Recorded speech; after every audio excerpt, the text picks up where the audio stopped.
Prova, prova, 1, 2, 3, prova, sa, sa, sa. Così mi sembra buono, no? Prova, prova, prova.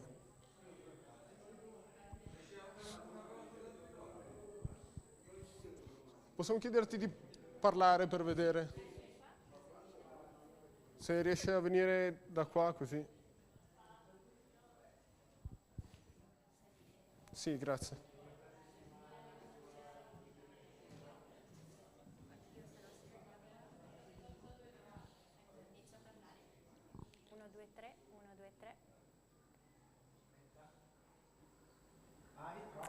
Uno, due, tre, sì, mi sento. Perfetto. Ok, ottimo. Mission Grazie. accomplished. Grazie. Perfetto. Grazie.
Buonasera a tutti voi, eccoci, benvenuti a questo incontro dal titolo Superare le barriere culturali e competere sulle competenze. È un tema attualissimo e non solo alla luce degli eventi internazionali che ben conosciamo, perché si parla di rischio locale ma anche e soprattutto globale.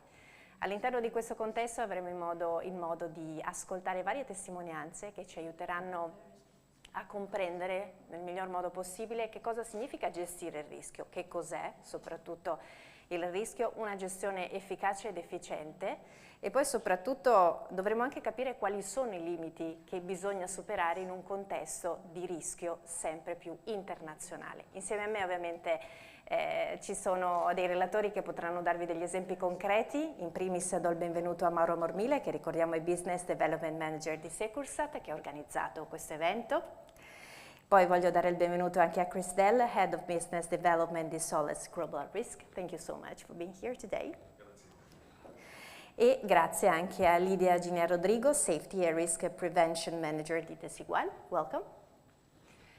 Sarà un'occasione appunto di scambio, di ascolto, ma anche e soprattutto cercheremo di capire insieme, come vi dicevo, che cosa significa superare i limiti culturali e poi quali sono questi limiti, come vi dicevo all'inizio della nostra conversazione, e che cosa devono fare le società, le aziende in un contesto sempre più internazionale, proprio anche per quanto riguarda la gestione del rischio. È fondamentale che le aziende abbiano le skills, quindi le competenze adeguate e continuamente aggiornate a quello che accade non soltanto, come dicevamo, a livello globale, ma soprattutto a livello internazionale, per rispondere ai rischi in maniera sempre più capace ed efficace. Quindi ora lascio la parola a Mauro Mormile per la prima testimonianza e poi continueremo. Grazie Valentina, grazie a tutti di essere venuti. In primo luogo ringrazio anche i miei colleghi che sono venuti dall'Inghilterra e dalla Spagna per essere a Milano oggi e raccontarci un po' le loro esperienze e condividerci i loro racconti.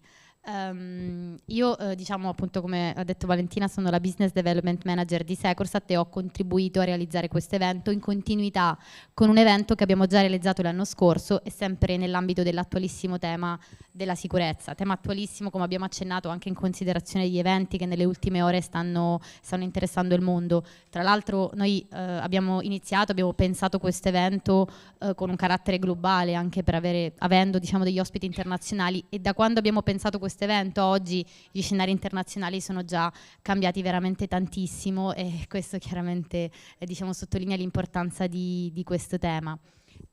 L'obiettivo del dibattito di quest'anno è ampliarne l'orizzonte dal punto di vista di imprese e organizzazioni e fornirvi anche un contributo appunto da parte di aziende anche che operano in contesti diversi rispetto a quello italiano. Quello diciamo che vorrei, prima di lasciare poi la parola ai miei colleghi che vi racconteranno le loro esperienze, quello di cui vi vorrei parlare oggi è un po' il tema principale su cui si sviluppa l'intero evento, ovvero quello del superare le barriere culturali e competere sulle competenze. Prima di entrare nel vivo del discorso vorrei raccontarvi che mentre stavamo un po' pensando come rimodulare questo dialogo, questo dibattito oggi e pensavamo come gestire un po' i vari temi, qualcuno ha osservato che il titolo risultava un po' criptico e non di chiaro rimando al mondo della security. In realtà è esattamente questo il punto ed è proprio questo ciò di cui vi vorrei parlare oggi. Ovvero diciamo in primis l'obiettivo del dialogo di oggi è di mandare un messaggio diciamo non convenzionale, quindi di condividervi un messaggio chiaro che la sicurezza deve in primis cominciare a liberarsi dai tradizionali tra virgolette dogmi che la contraddistinguono e imparare un po' a rivolgersi a un più ampio e olistico universo di gestione dei rischi, ed è questa la prima barriera culturale che dovremo proprio in qualche modo superare. Troppo spesso si parla di sicurezza solo in termini di insicurezza o i racconti relativi al mondo della sicurezza non sempre ne valorizzano l'importanza che questa ha per cittadini, aziende, istituzioni ed imprese. Quindi diciamo che per rafforzare questo concetto vorrei citarvi quella che è la relazione annuale sulla politica dell'informazione per la sicurezza rilasciata dalla Presidenza del Consiglio dei Ministri, ovvero quella relazione che tutti gli anni viene rilasciata coi limiti della dovuta riservatezza chiaramente sui temi della nostra sicurezza nazionale e che sviscera e descrive tutti i vari elementi che impattano sulla sicurezza del nostro paese e sulla nostra economia. E diciamo che quest'anno il tema principale intorno al quale ruota ruota l'intera relazione, che poi prende in considerazione le varie dinamiche che hanno impattato in qualche modo sul nostro paese, e che c'è una natura globale tra l'interazione dei diversi fenomeni che compongono la sicurezza nazionale. Cioè la relazione introduce quest'anno un concetto ormai ampiamente diffuso in letteratura, che è quella di fluidità di gestione del rischio. La minaccia diventa globale e i vari rischi sono concatenati fra di loro. Un'altra novità della relazione che vi condivido quest'anno è che quest'anno la relazione, che è interamente digitale, invito tutti voi a googlarla e scaricarla per prenderne visione, perché ha degli elementi di riflessione anche a livello personale, non proprio e non solo professionale, anche molto interessanti. Quest'anno la relazione ha una serie di infografiche che cercano di rendere più fruibile, quindi più semplice, un messaggio altrimenti veramente molto complesso, cioè quello relativo alla nostra sicurezza nazionale. E vi vorrei proprio condividere un po' la nota introduttiva della nostra relazione, che un po' racconta, diciamo che parte con un auspicio, cioè l'auspicio che la rinnovata fruibilità del documento possa contribuire ad accrescere la conoscibilità di un'istituzione, che è quella dell'intelligence, che trae alimento innanzitutto dalla fiducia che la nazione ripone nei suoi confronti, a maggior ragione in un'epoca di minacce senza frontiere e sempre più integrate fra di loro, tali da chiamare i cittadini e le imprese a concorrere al perseguimento di un bene costituzionale, che è poi la sicurezza nazionale, come presupposto essenziale, che costituisce presupposto essenziale per il perseguimento di qualsiasi altro obiettivo. Vi volevo condividere questa citazione, che secondo me ha una potenza veramente altissima, incredibile. Chiaramente qui si parla del livello della sicurezza del nostro sistema paese, perché ha tutta una serie di elementi fondamentali anche per chi come noi si occupa poi di sicurezza in campo privato, e ci sono tutte le barriere culturali che noi che ci occupiamo di sicurezza dovremmo superare. Si parla di fiducia. Chi come me ha l'opportunità di lavorare in questo settore sono sicura che sa bene quanto fiducia e reputazione sono la base per lo sviluppo delle nostre attività, e ci vuole tantissimo per guadagnarla e pochissimo per perderla. Si parla di fruibilità delle informazioni, cioè l'obiettivo della relazione annuale di quest'anno è di rendere le informazioni relative alla sicurezza più vicine ai cittadini, perché sono temi così importanti, così strategici, che è importante che tutti ne possano fruire, e non sempre è così. E questo chiaramente è attualissimo, perché purtroppo chi si occupa di sicurezza non sempre riesce a parlare di sicurezza con un linguaggio accessibile sempre a tutti. Si parla poi chiaramente della centralità della sicurezza, addirittura come presupposto essenziale per lo svolgimento per il perseguimento di qualsiasi altro interesse. Questo vale assolutamente anche per le imprese, dove purtroppo troppo spesso viene considerata soltanto un costo e implementata alla fine della decisione dei processi e non all'inizio, come dovrebbe essere. E infine si parla di minacce senza frontiere, sempre più integrate fra di loro, che poi è chiaramente uno degli elementi principali che caratterizza il contesto in cui operiamo. Per rafforzare un po' questo concetto vorrei condividervi in sintesi quelli che sono alcuni dei principali rischi che vengono presi in considerazione proprio dalla relazione, che parla quindi che parlare di rischio, parlare di sicurezza oggi non può essere più limitata ad una sicurezza intesa in termini tradizionali. Chiaramente la relazione parla della minaccia criminale, la minaccia jihadista, i flussi migratori, ovviamente il conflitto russo-ucraino che ha impattato la nostra economia, ma inserisce e annovera all'interno dei rischi che devono essere considerati anche la minaccia cibernetica e chiaramente l'ambiente. Cioè parlare di sicurezza oggi significa parlare di cyber security, perché i perimetri fisici e digitali difficilmente possono essere scissi. Parlare di sicurezza oggi significa parlare di ambiente, perché chiaramente le dinamiche che impattano sul clima hanno poi un impatto a catena anche sulle imprese, sulle organizzazioni, sui modelli di gestione del rischio. Quindi parlare di sicurezza, che sia nel livello chiaramente più alto della sicurezza del nostro sistema paese o che sia nella sicurezza delle nostre aziende, oggi significa guardare a tutti questi rischi in maniera integrata. Per rafforzare ancora un po' questo concetto vorrei condividervi ancora un dato, sempre traendo spunto dalla relazione annuale, che è il dato diciamo che fa vedere l'impatto delle conseguenze del, tra virgolette, solo conflitto russo-ucraino e delle varie sanzioni sulla nostra economia, in particolar modo sul mercato delle commodity, quindi su tutti i prezzi delle materie sostanzialmente energetiche. Diciamo che non serve che io spieghi questo grafico nel dettaglio, perché lo abbiamo vissuto tutti noi nella nostra vita anche personale, oltre che professionale e lavorativa. In sintesi, diciamo che questa è una delle infografiche che ho citato prima e che cerca di semplificare dei discorsi molto complessi. In sintesi, il conflitto russo-ucraino ha avuto un impatto, come tutti noi sappiamo, fortissimo a livello di economia, e purtroppo il conflitto che in questo momento si sta svolgendo in Medio Oriente avrà a sua volta impatti significativi a livello globale su tutta l'economia.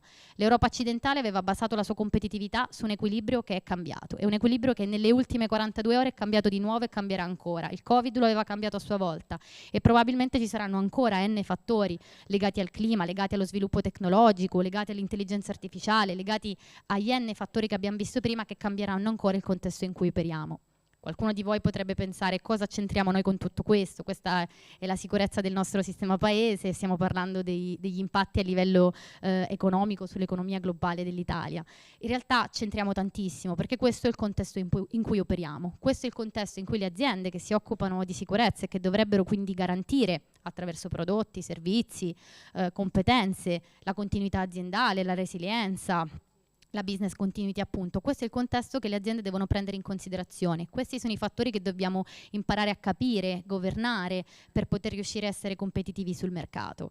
E qui vorrei un po' riprendere quello che è il tema della Milano Digital Week di quest'anno, quindi la settimana milanese, che si chiude tra l'altro oggi, il 9 ottobre, diciamo si è aperta il 5 ottobre, il tema dello sviluppo dei limiti. Questo è il macro tema intorno al quale ruota la Milano Digital Week. Lo sviluppo dei limiti, progetti e visioni per una città e un pianeta condivisi. Beh, il limite che noi vogliamo condividere oggi è quello che bisogna imparare a operare nonostante i limiti. L'anno scorso, qualche anno fa, ci piaceva raccontare che bisogna imparare a lavorare oltre i limiti, senza barriere, senza confini. In realtà quello che è il contesto competitivo in cui lavoriamo e che vi ho descritto, diciamo, brevemente nei limiti, diciamo, dei 15 minuti che mi sono concessi oggi, il contesto competitivo in cui lavoriamo è un contesto competitivo che ha questi limiti, su cui noi abbiamo poco impatto in un senso, diciamo in un altro, e che quindi l'unica cosa che possiamo fare è comprenderli e capirli per poterli governare e poter davvero rimanere competitivi sul mercato. E quindi questo è un po' il primo messaggio che volevamo lanciare con l'evento di oggi, quindi di imparare a operare nonostante i limiti del contesto all'interno del quale lavoriamo. Per rendere ancora un po' più concreto questo messaggio e calarlo in senso di sicurezza fisica, quindi nel mercato di sicurezza fisica, vi condividerò altri dati. Per chi mi conosce sa che insomma a me piace sempre partire dai dati, e vi condivido uno studio americano sul mercato della sicurezza in generale globale. Questo studio americano diciamo che prevede per il 2026 un mercato della sicurezza fisica a livello globale capace di arrivare a circa 140 bilioni di dollari, per una crescita di circa il 6,4%.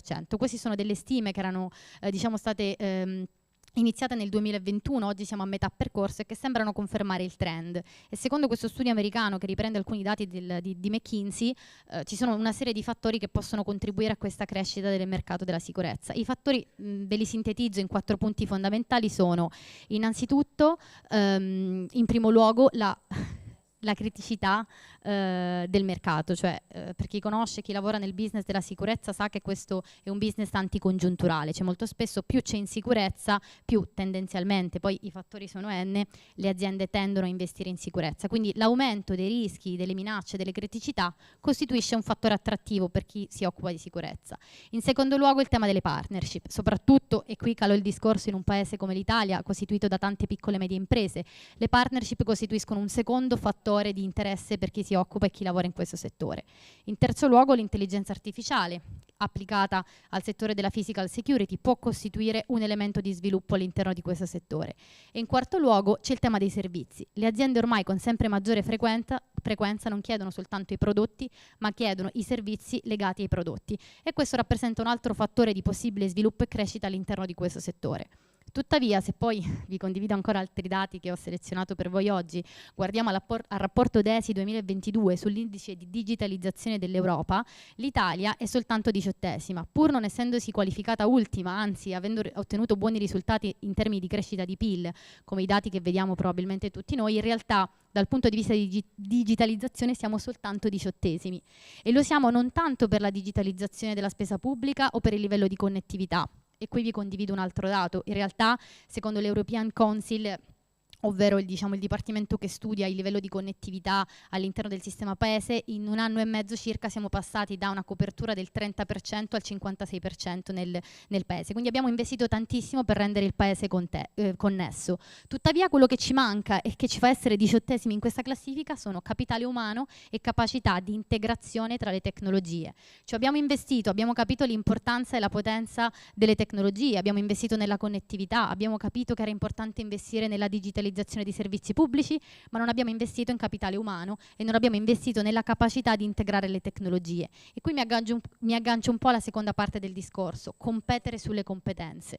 Competere sulle competenze significa comprendere un po' che questo qui è un limite che in realtà non dobbiamo accettare ma dobbiamo superare.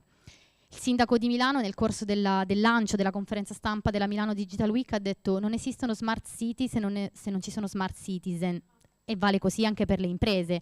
Non può esistere una sicurezza smart se non ci sono competenze smart, risorse smart, capaci di valorizzare le tecnologie e renderle coerenti rispetto ai processi di sviluppo delle aziende.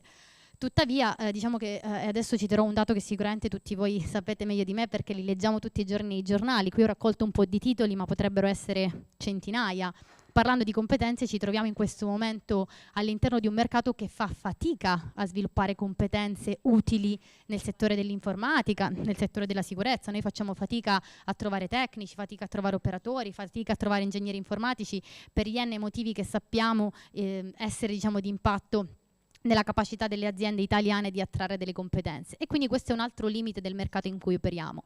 Competere sulle competenze, allora, per dare anche una risposta, no? Perché poi l'obiettivo di questo piccolo dibattito oggi è anche quello di, da un lato, stimolare delle riflessioni, ma anche quello di dare delle risposte. Le possibili risposte da questo punto di vista sono sicuramente investire all'interno delle aziende, perché di fatto quello che è stato il contesto che abbiamo vissuto, noi che siamo un po' un osservatore a livello della sicurezza, scusate sono andata troppo avanti, il mercato in cui viviamo poi di fatto è caratterizzato da questi fattori, cioè di fatto i prodotti nel mercato della sicurezza sono diventati commodity, ovvero da soli non sono più utili per lo sviluppo dei processi aziendali. I prodotti sono sempre più frequentemente accompagnati da modelli as a service, le aziende richiedono con maggiore frequenza cost saving, le aziende richiedono con sempre maggiore frequenza lo sviluppo di modelli sostenibili. Questo è di fatto poi il contesto, al di là degli studi americani, dei rapporti un po' internazionali, questo è il contesto in cui almeno noi ci troviamo ad operare. E per rispondere a questo contesto, alla luce dei dati che abbiamo visto prima, alla luce anche dei limiti del mercato, dei limiti di reperire competenze, quello che è la nostra risposta è, in primo luogo, anche da parte delle piccole e medie imprese come noi e delle imprese in generale, è investire nelle competenze interne, credere nelle risorse, avviare percorsi di formazione, percorsi di welfare per la valorizzazione del personale, perché purtroppo, lo sappiamo, non è facile trovare le risorse giuste sul mercato, ma possono essere costruite all'interno dell'azienda. E dall'altro lato, visto che questo non è sempre facile, quello che è necessario a nostro avviso, il messaggio che vogliamo un po' lanciare con il dibattito di oggi, è creare un hub di competenze tecnologiche. Noi parliamo tantissimo di hub e molto spesso diciamo c'è il misunderstanding che l'hub sia un security operation center, cioè un luogo fisico dedicato alla tecnologia. In realtà l'hub è un insieme di cose, cioè per noi creare un hub significa creare network, fare gruppo, mettere a fattor comune persone, tecnologie, modelli, connettività, integrazione, soprattutto appunto in un paese come il nostro, caratterizzato, in un settore come il nostro, quello della sicurezza, caratterizzato da tante piccole imprese che concorrono pezzettino per pezzettino alla realizzazione di un modello. Quindi competere sulle competenze per noi oggi significa mettere insieme i pezzi del puzzle per costruire un hub attraverso competenze diverse capace di rispondere veramente ai bisogni del mercato. Un hub dove alla fine la risposta, il centro sono le persone, quindi competere sulle competenze significa comprendere il valore delle persone nello sviluppo tecnologico, accettare che la sola intelligenza artificiale non può essere da sola utile per lo sviluppo di processi, ma deve essere accompagnata da competenze necessarie e quindi svincolarsi da modelli tradizionali labor intensive per comprendere quelli che sono i limiti e le possibilità dello sviluppo. Grazie. Lascio la parola.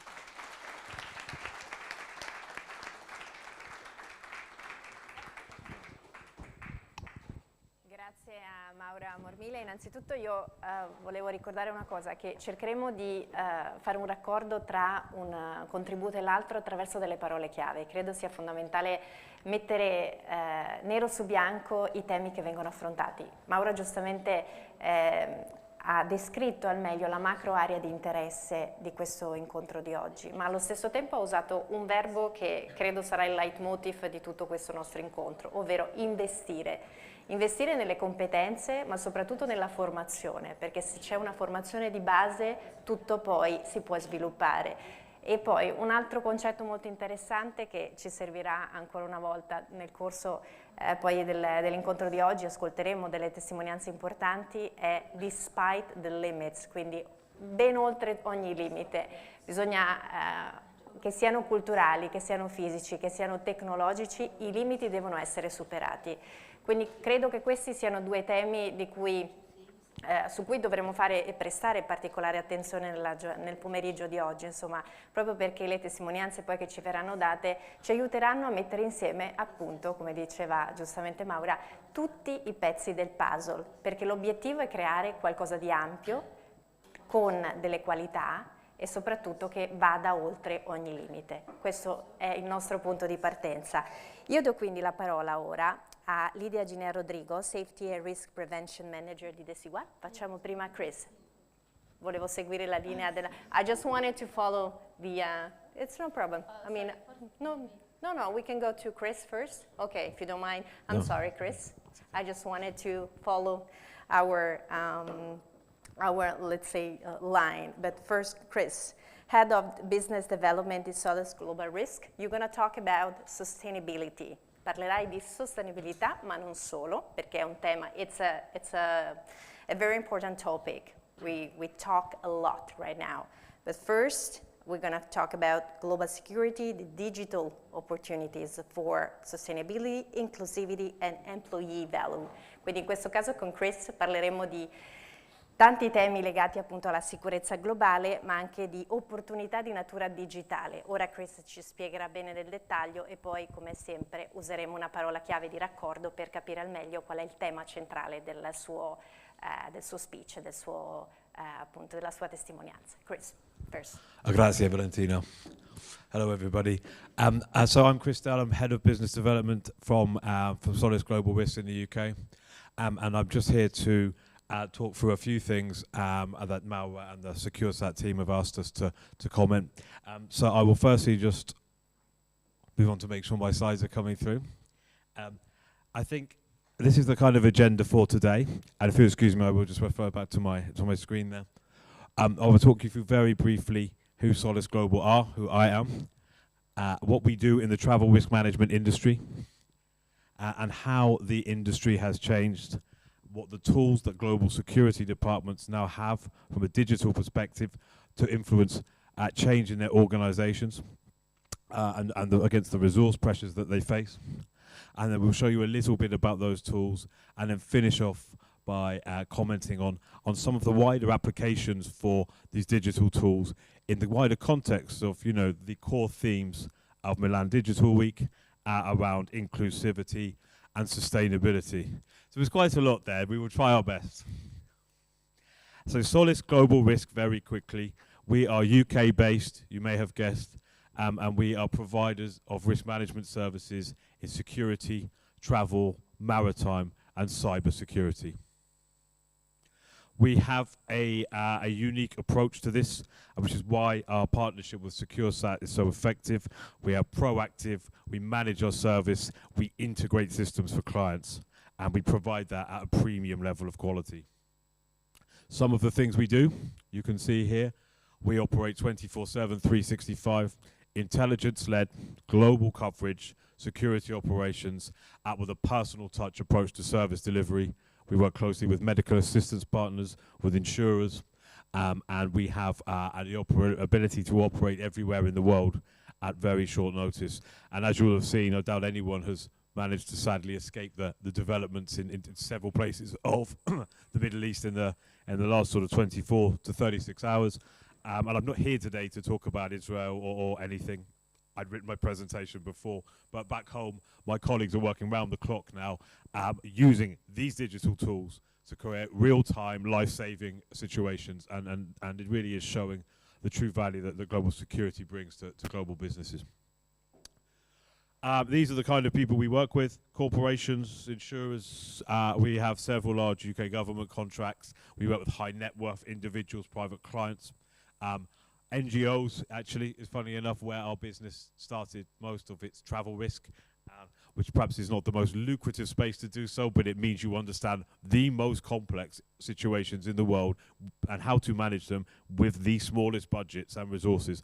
So I think it's very good for our pedigree. And everything we do is built upon these four pillars of intelligence, protection, technology, and response. I fit into this. I'm a head of business development. I'm not really a salesman though. I started my career as an analyst, and then I built a global intelligence function, and I had a team of 20 around the world. And then one day I was like, actually, let's move over and look after client needs now. So that's how I come to the business development side. So, and apologies, I will look back to the camera. This is our platform here, and I didn't come here to tell you about our products, but before I tell you about our industry, I just want to set the scene. So what you can see there on the right-hand side is what I mean when I say digital tools in this talk. A smartphone application which contains information and advice and real-time click of a button tools to give your employees access to experts, for assistance, for advice, for real-time life-saving advice if you need it, for SOS support. You can put all of this power in the pocket of all of your employees for relatively little cost. And supported by that, we talked about, I mentioned briefly, you know, security teams always facing pressure on budgets. It's just the nature of life for security departments, and the powerful tools that can be put at their disposal digitally to help them really, really do the best possible job for keeping their people safe through an extension of their team. So that was an intro to us, and now I'll move on to talk very briefly about the landscape in the travel risk industry market, because it's very interesting. I've been working in travel risk since 20 years ago, and I left 15 years ago, 5 years ago, to do something in strategic intelligence. So I came home to the industry about earlier this year, and there's quite a lot of change, and it's interesting, and it does have real-world implications for what we have to do about managing travel risk. So legal codes have been established for many years. I think in Italy, it's 2087 says about an employer's sort of duty of care for employee well-being. And in the UK, we have a Corporate Manslaughter Act from 2007, similar wording. I'm not a lawyer, but these are very, very big phrases and words, and actually knowing what they mean as an organization and what you have to do about it, you know, not just to stop getting in trouble with the law, but there is that consideration. It's always been slightly ambiguous. What does that mean? How, you know, what do I do? That's no longer the case. In 2021, ISO 31030, its standards in travel risk management, published. Those legal codes now have an industry international standard point of reference. Here's what you should do. Here's how you should do it. So therefore, you know, the previous ambiguity under the law is gone. It's now a recognized discipline, travel risk management. It has a mature market. We're over 20 years in now. Big fish have eaten little fish, you know, and new entrants are coming in. There's a range of options available. And it's an expanding market because companies, and not just small companies, medium-sized companies, even some big companies, still don't have these digital tools available to them. And I don't come here and say that's quite surprising just because I sell them, because there's a legal code and there are standards, and there isn't really a subjectivity in what you need to do. You're choosing not to do it, you know, and I don't mean this disrespectfully to anyone, but I just find that quite an interesting situation. And so, you know, there's the other thing about this that I think is very interesting. You know, we have war in Europe, and that's not great, but people will go, we don't need to do this. We don't go anywhere high risk. It doesn't matter, you know. This is important. This is not about war zones and so on. This is about people. Sorry, I'm very passionate about this. This is about people leaving their home country and for your business and taking care of them while they make money for you.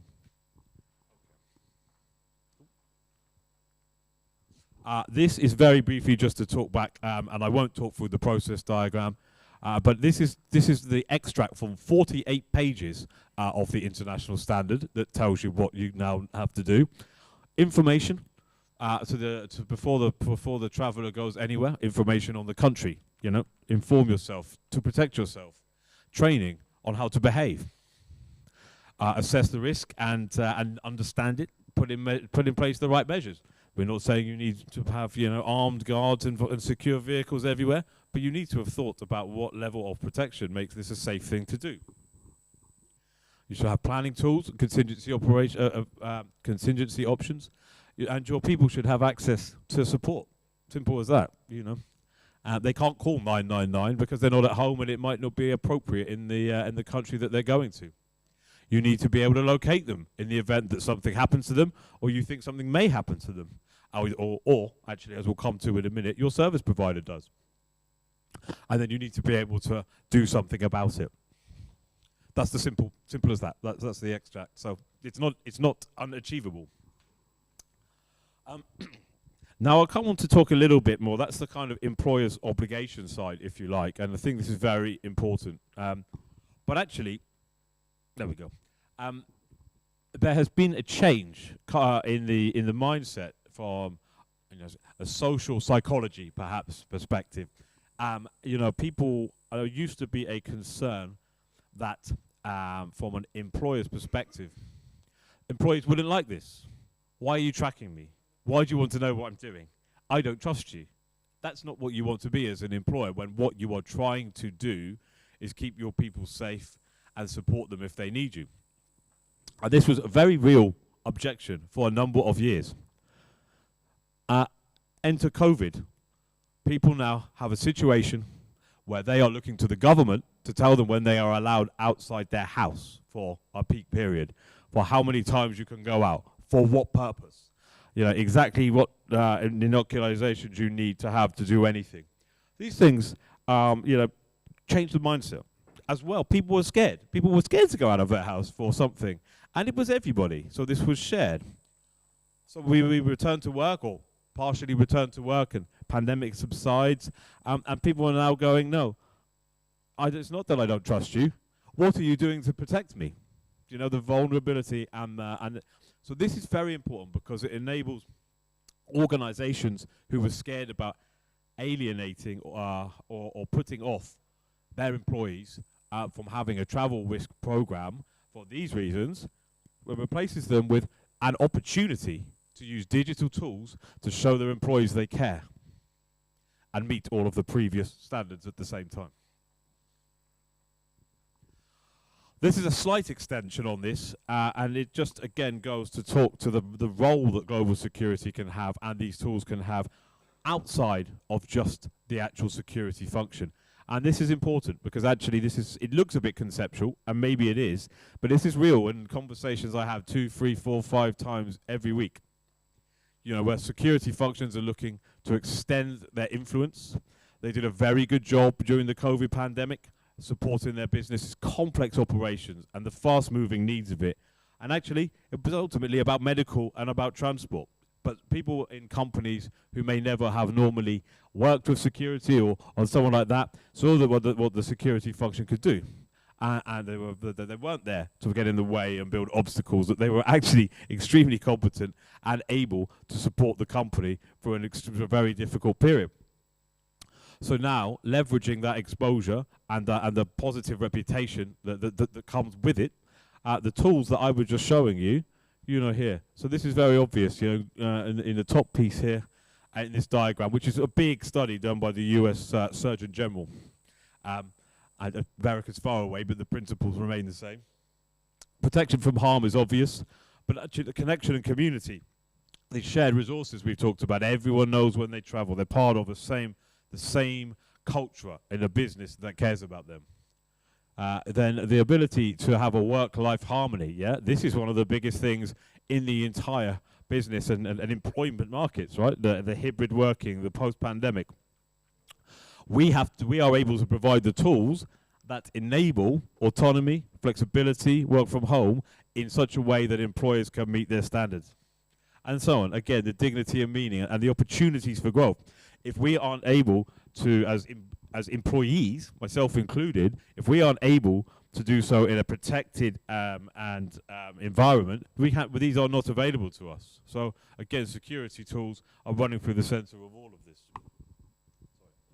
And then lastly on this piece, anyone from a security team is probably familiar with some of the points behind me on the wall there. I've alluded to it already. Constant pressure on a budget. It's a cost center for a business, no matter how important it is.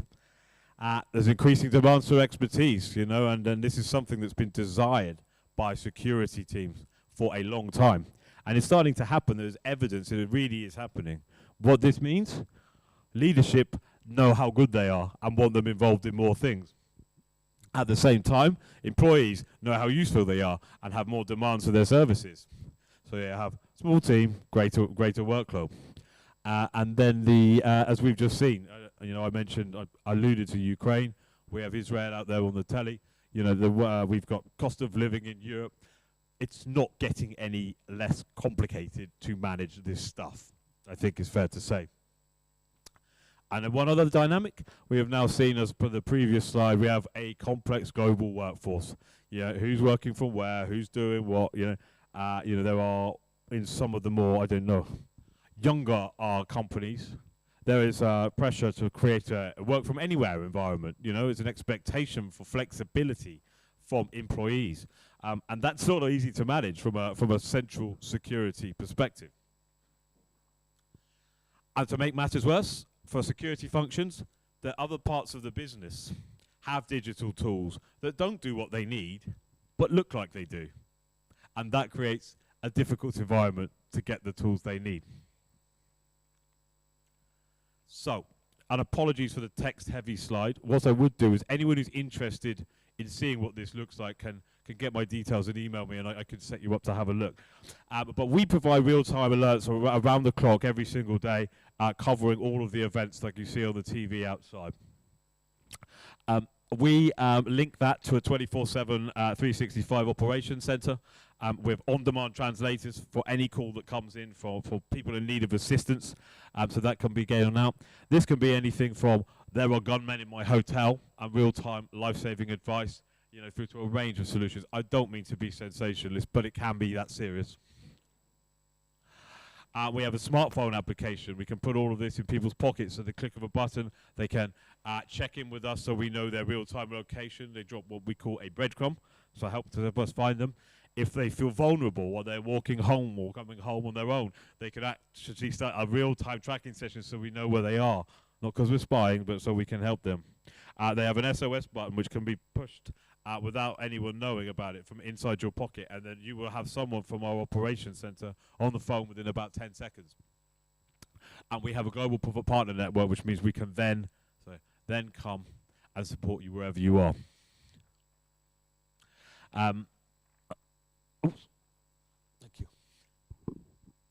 So really, I think I'll leave it there for features and functionality, but that is just to talk about the strength of the tools out there that enable us to turn all the things I was talking about earlier into actionable solutions available to everyone. And we manage this as a 24/7, 365 service. We don't sit round and wait for someone to be in trouble. That's key part of it, right? You've got to be there if the phone rings. But more importantly than that is not waiting for that to happen. Yeah? So what we do is we know where your people are or a person is. We know where a bad situation is. We put a circle around each one. And if the two circles overlap, we will call up and make sure you're all right. If it's a severe alert in your vicinity, in your location, we will call you and check that you haven't been affected.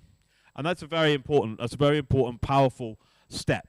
And also, for as an employer to be able to tell their employees this happens is quite powerful from a value perspective. Okay. And there's just some graphics there to just show you. We have risk assessments and ratings, not just this country is bad or this country is good, but for environmental, as Mauro talked about earlier, it's going to be a different thing than just for crime or for terrorism or for civil unrest or political risk. All of these things are looked at independently. You can see this. Geofencing tools here so that we don't want to trouble employees while they're on business. No one wants this to happen, So we have tools to minimize the amount of information that they get from us to only that which matters. Because you don't want someone who flies to Italy and is getting, alerts on protests in Milan if they happen to be in far, far away in Rome or Napoli. This is not what you want this to do. You want people to be reliant on this, to know it's important when it comes in. And this is again, we have built this in such a way that every organization can customize this to its own needs. So one objection we hear sometimes is, I don't want to do this because it might get in the way of our business. It doesn't have to. You set this up for your business. If you will let people travel everywhere and they don't need to do anything, this doesn't change anything. It just means you are giving them information, access to assistance, and then the ability to come and get them if they need it.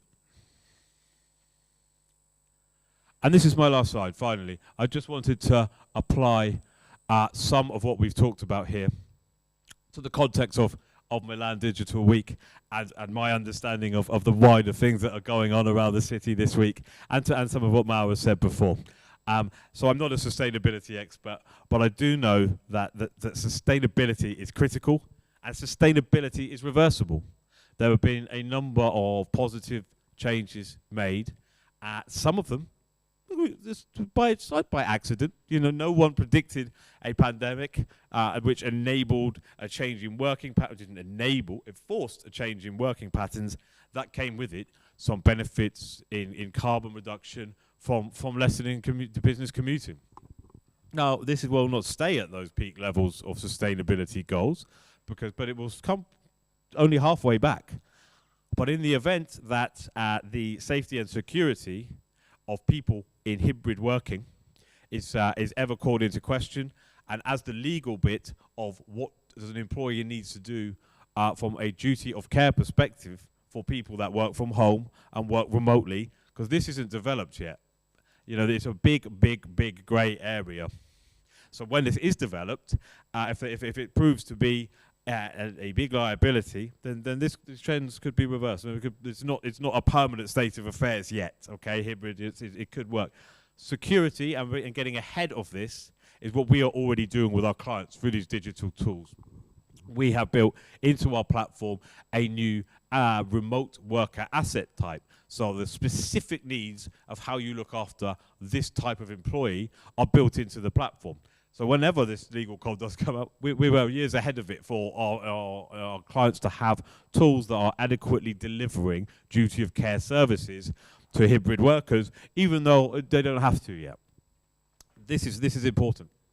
And I think on the other side as well, I had two conversations last week which made me think this last point was worth including.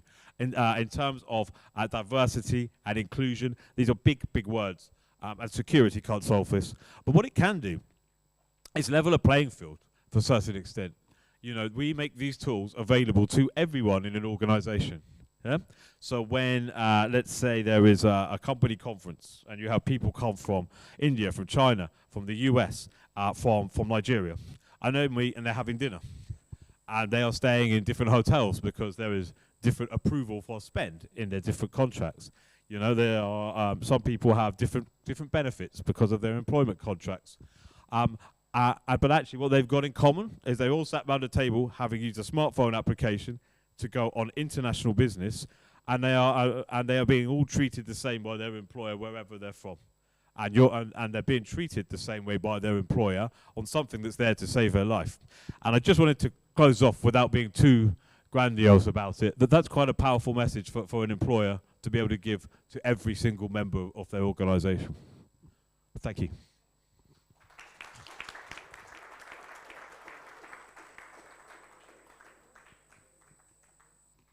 Grazie, Chris.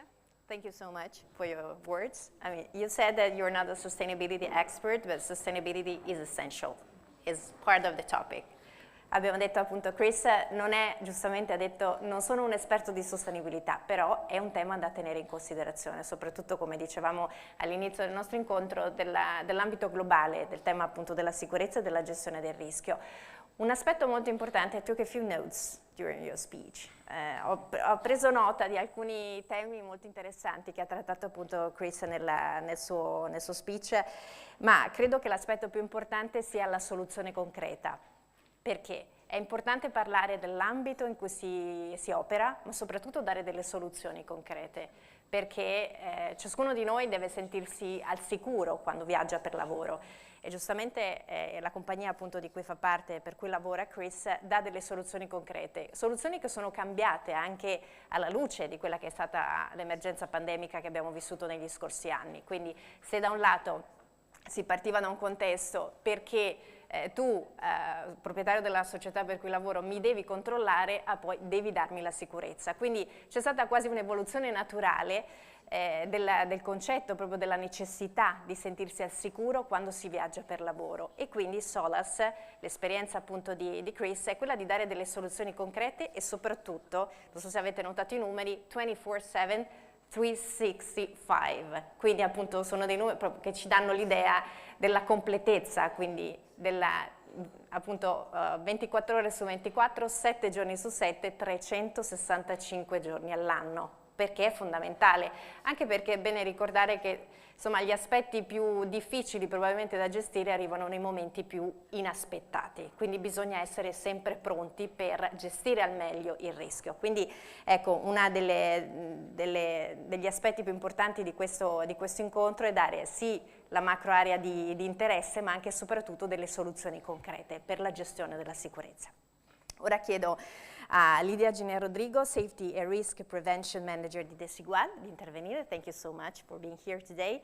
So you're going to give us another concrete example why a company needs to be ready to protect their employees and not only. Please.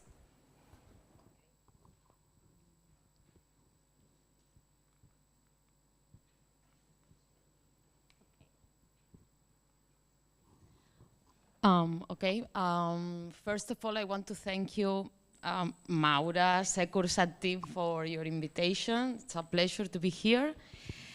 I have to tell you that I'm quite nervous, and I don't have the same experience like my colleague, Chris, to expose, but I will try to do my best and to explain on a simple way. First of all, a brief summary about the company, about Desigual, the origins. Also a brief history about the security and safety department, and the evolution of the organization, about our team, and why and how we are adapting on the situation, the projects that we are facing now, taking into account the digitalization, etc., and why we are planning to go into the digital tools and working with another kind of people, different areas, etc. So I will start. Okay. Well, Desigual is a Spanish brand, started in 1984. The owner of the company, starting on the 80s, mixing pieces of different products, colors, and became the first iconic jacket in Ibiza, on Iceland, close to Barcelona. And from now on, we are facing different ways to maintain the spirit of the first ideas about the owner. This is Thomas Meyer, is the owner of the company, and he is working at the headquarters in Barcelona as well.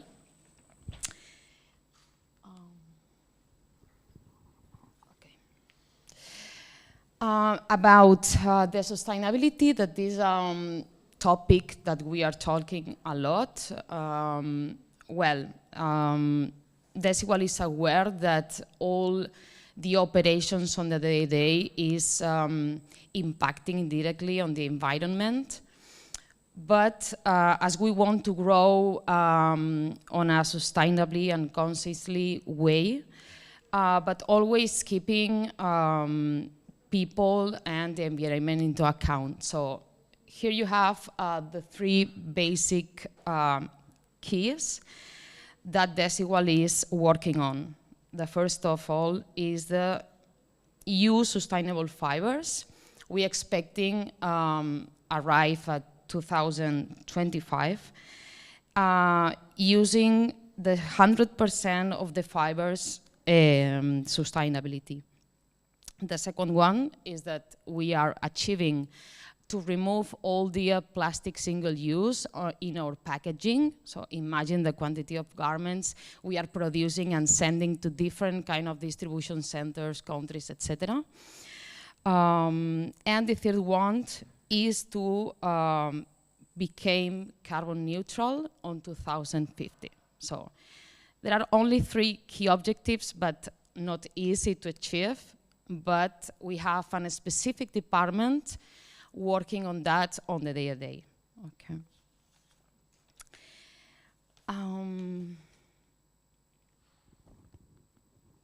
Okay. Here you have the different categories where S.R.L is working, actually. One of the sentences that the owner of S.R.L says in each presentation is that the first main objective from him is achieve that all the people in the world have at least one piece of S.R.L in their home, even if it's a coat, bag, anyway. So we try to achieve this objective. Be present on different categories like woman, men, kids, shoes, accessories, sport. And also we are cooperating and working with a specific fresh and innovative people, designers like, for example, maybe you know Monsieur Lacroix, Stella Jean, etc. So these kind of people are helping a lot to create different collections, specific collections, and open the options to the different customers, just to be in all the homes around the world. Okay. And sorry, because I can't see. Okay, a few facts and figures about the company.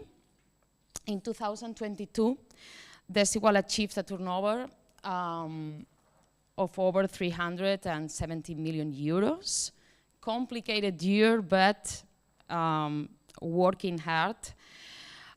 We are present through different distribution channels, like, for example, not only retail and outlet stores, also through department stores like Coin, Rinascente, etc. Through multi-brand stores, online channel as well.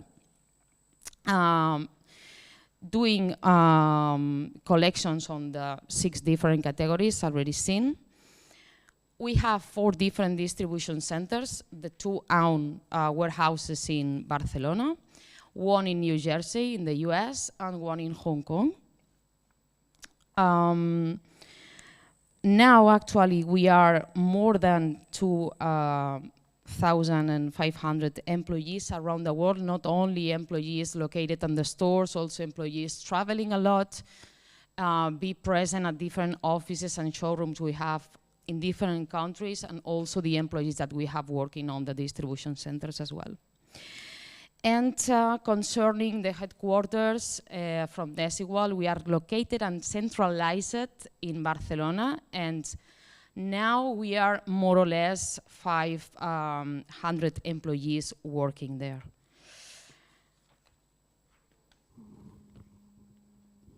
Okay. And about the security and safety department, we started, and I can tell that because I had the opportunity to start to create the security department in 2010. From the beginning, we reported directly to the CEO, and the principal areas that where we start were 2, the health and safety area and the security area. As I said, we are based and centralized in Barcelona. So the rest of the offices that we have around the world are focused more on commercial areas. So the all the departments like us, marketing, IT, human resources, product, designers, and the rest of departments, we are working everyone in the offices in Barcelona. From the beginning, we tried to put everything in order because, as you can imagine, the company started in 1984, and when we created the department, it was like a nightmare because we have a lot of different things implemented, and now I'm talking about security and safety.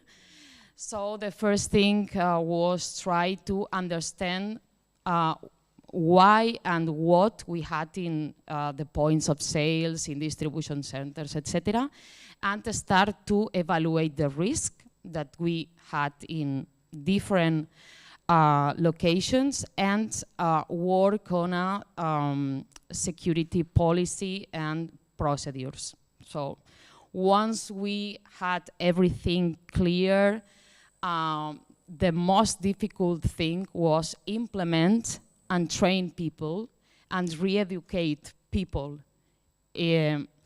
Not only because we say that they have to do it on that way, obviously just to try to explain why and to have the commitment of the different people and employees working on the different levels and locations about the policy, the internal policy that we have created.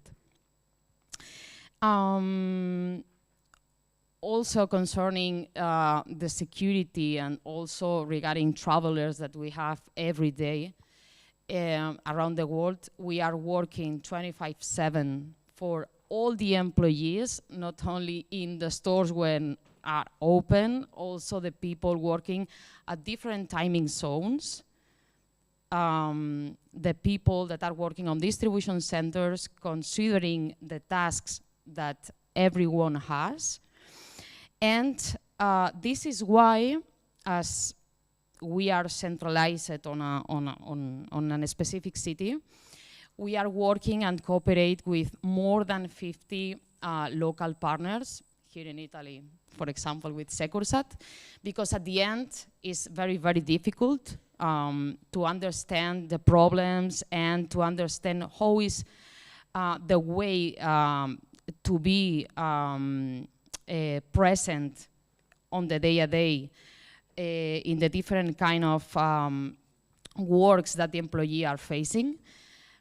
At the end, the partners that are working with and for us are an extension of the security department. So that we try is to achieve this partnership, the commitment, like for example, we have with Secursat, considering different services that are providing us, not just physical security, not just concretely services, also to understand which are our objectives and why we are asking to have these kind of solutions or be more efficient, okay?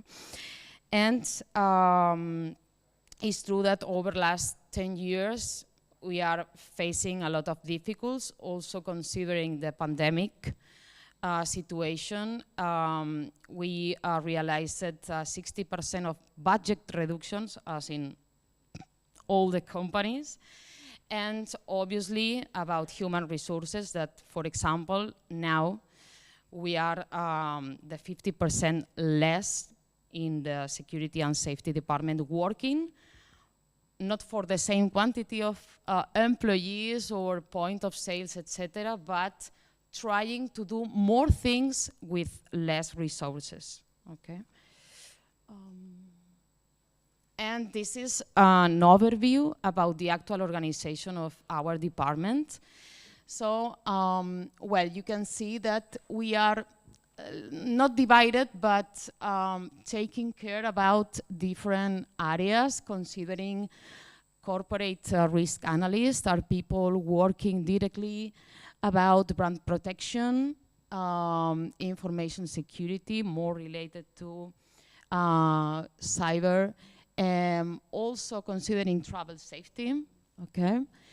And doing the corporate internal and external investigations. I'm talking about fraud, okay? It's true that we are internal and external people working on the department. I think my boss is not hearing me, but now there are more external people than internal. Okay, but for example, we have a specialist for example, for the data protection law is another task that we are managing. We have a specific person about technical video systems. This person is helping us to investigate, to analyze, to review everything regarding devs, not only external, also internal, doing investigations. And 100% of the time, this person is reviewing video. Considering that, for example, all the point of sales, distribution centers, offices, we have implemented the video system. And it's a really, really good tool. I'm going to talk more about that. And at the end, we are doing more integral task, not divided by safety and security, but we are divided for the area. We have a team more focused on corporate business regarding offices and warehouses, and another area managed by me that we are working directly for the point of sales. We are present in more than 15 countries through own stores. And we are doing this overview is quite not old, but you have a brief summary about everything we are doing on a day-to-day. But we include also trainings, audits. Sometimes these kind of tasks are done by ourselves, or sometimes we are doing through our external partners. Okay, and everything regarding services like cash handling, security guarding. Also, we are working a lot in loss prevention tools. Now, I'm going to talk about it.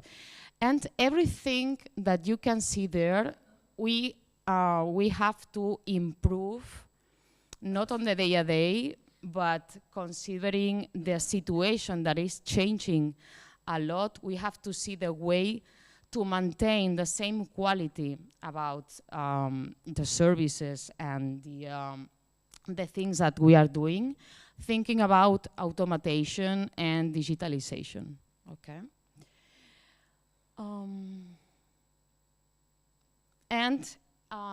Here you have the most important projects that are related to technology and the evolution about the projects considering the digitalization. I'm going to talk about RFID. All the fashion retailers and other kind of retailers are implementing or already implemented the RFID. Now we have implemented the systems and the tools in the 100% of the retail stores we have. Now are more focused on stock accuracy, stock control. For example, now all the stores can do weekly inventories. So these kind of processes will help also for the loss prevention and security issues, also to trace everything related to theft in transport.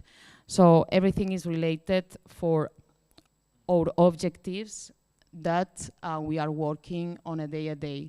Considering the video,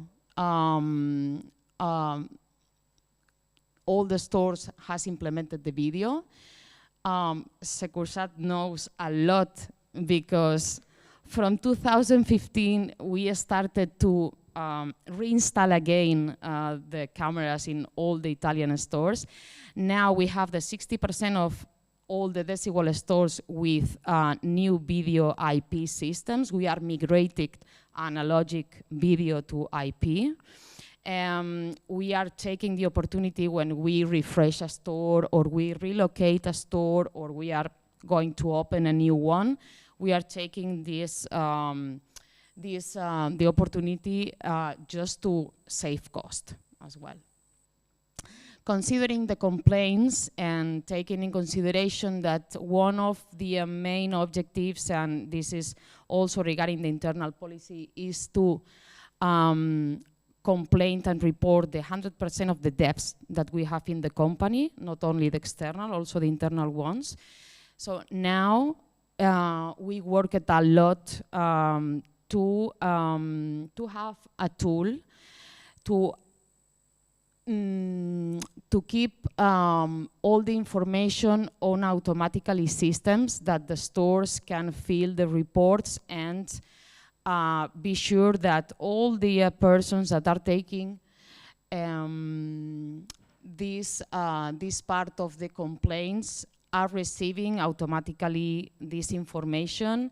The legal representatives that we have in all the countries can have this information on time, and we can be sure that we have to not cross a lot of emails, reports, etc. So this is helping a lot and investing less time to maintain the results that we have. About the anti-theft systems, this is another security standard that we implemented from the beginning. Now we are preparing all these kind of installations to be ready once RFID arrives, and we can take also the opportunity about the investment that the company is doing on that tools, just to have more information, additional information, without invest more cost. So this is the way to think about how we can take the actual solutions, investments, just to well, have more data and to work with more kind of solutions that, for example, now we have. And the last project that we started this year is about a fraud analysis tool. This is a program that a lot of companies has implemented. It's a program just to link it to the cash programs in the stores. The main issue is to create alerts about different irregularities that, for example, our employees are doing on the cash programs, and just to have automatically message and to add more quality on the investigations that we are doing on a day-to-day. At the end, and this is the end, sure. The goal about everything I explained you is, well, with the digitalization of all the tools, processes, solutions that we have actually, and try to automatize the processes that we have implemented till now on, is to find out the integration at the end and to keep everything we have just for the continuous improvement, considering that we don't know how we are going to work tomorrow or next year about the situation in the world, but we have to take in mind that we are less people working, more things to do. The companies are expecting more results from the different departments, so we have to be more efficient, and we have to be, well, to adapt on the situation that we are facing. Thank you for your time.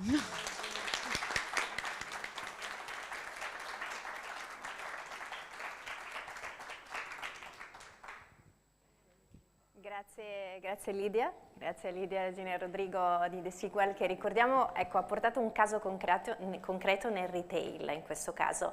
Quindi è importante, e questo è un ulteriore elemento che si aggiunge alla nostra conversazione, vedere quanto la sicurezza sia veramente per tutti, non conosce colori e soprattutto un elemento molto interessante di quello che ha detto Lidia è l'importanza di avere dei partner locali. In questo caso in Italia la compagnia, la società per cui lavora Lidia appunto è Secursat. Perché è importante avere un partner locale? Perché ci aiuta a comprendere le necessità reali di quello che deve essere protetto all'interno anche di un contesto appunto come dicevamo di retail. E poi un altro aspetto molto importante che abbiamo visto alla fine è il continuous improvement, un miglioramento continuo e costante, se mi permettete di aggiungere. Perché? Perché bisogna essere pronti ad ogni evenienza. Quindi è fondamentale, come giustamente diceva Lidia, negli ultimi anni c'è stata anche una riduzione del budget aziendale, quindi bisogna comunque portare degli obiettivi al massimo livello. Garantire la massima sicurezza alle persone che lavorano per questa società e quindi è fondamentale continuare a migliorarsi e continuare appunto ad esplorare tutti i tipi di miglioramenti che ci possono essere all'interno di un contesto che va sempre più veloce ed è sempre più globale. Ed è appunto, e torniamo al tema iniziale della necessità di non avere limiti, dicevamo appunto despite the limits. Maura, torno da te, qualora ci fossero delle domande, però intanto torno da te per il raccordo di questi 3 interventi. Grazie Valentina. Okay, I want just to say one thing to you.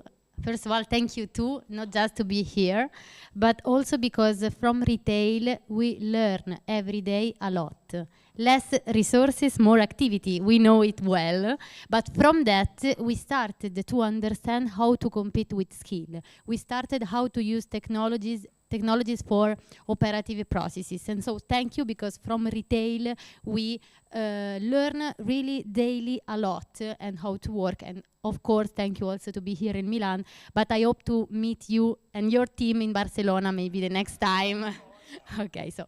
And of course, thank you also to Chris to be here, because the aim of this dialogue today was to share different vision. And you, for us, are an eyes from the world. And so thank you to share your vision and your experience. So thank you. Se ci sono domande, altrimenti facciamo un aperitivo, che forse... You don't speak Italian, but aperitivo, you understand. Keyword. International. See, I used a few keywords, now aperitivo is the last but not least. Grazie a tutti. Grazie a voi.